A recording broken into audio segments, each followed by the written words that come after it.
এই কাজের লোক, যাও গিয়ে আমার জন্য এক গ্লাস জল নিয়ে এসো, আমার খুব ক্লান্ত লাগছে। ও কাজের লোক না, আমি তো তোমাকে বলেছিলাম ও আমার স্ত্রী। কি? সিরিয়াসলি ইনি তোমার ওয়াইফ? দেখে তো ওনাকে কেমন গেও টাইপসের আরে লাগছে। ছাড়ো না, তুমি ভিতরে চলো আর তুমি জল নিয়ে এসো। ও রাহুল, তুমি কত ভালো, আর এদিকে আমার হাজবেন্ড আমার দিকে ফিরেও তাকায় না। আমি কত সুন্দর সেজে গুজে থাকি ওর জন্য সব সময়, তাও আমার দিকে তাকায় না। তোমার স্বামী যদি তোমাকে পছন্দ না করে তাহলে তুমি ওকে ছেড়ে দাও। তখন থেকে শুনে যাচ্ছি তোমার যা ইচ্ছা তুমি তাই বলছো, আর তুমি ওকে কিছু বলছো না কেন?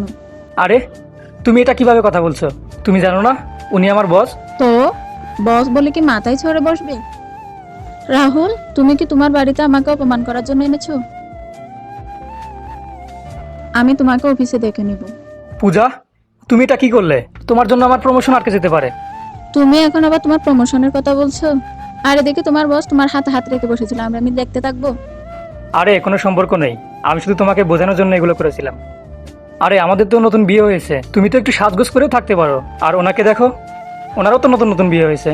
উনি দেখেছো কত সুন্দর সাজগোজ করে থাকে। এরপর থেকে তুমি যদি আমার সামনে সেজে গুজে না আসো না। না না, আমি এবার বলছি তো, আমি এবার থেকে সবসময় সেজে গুজেই থাকবো।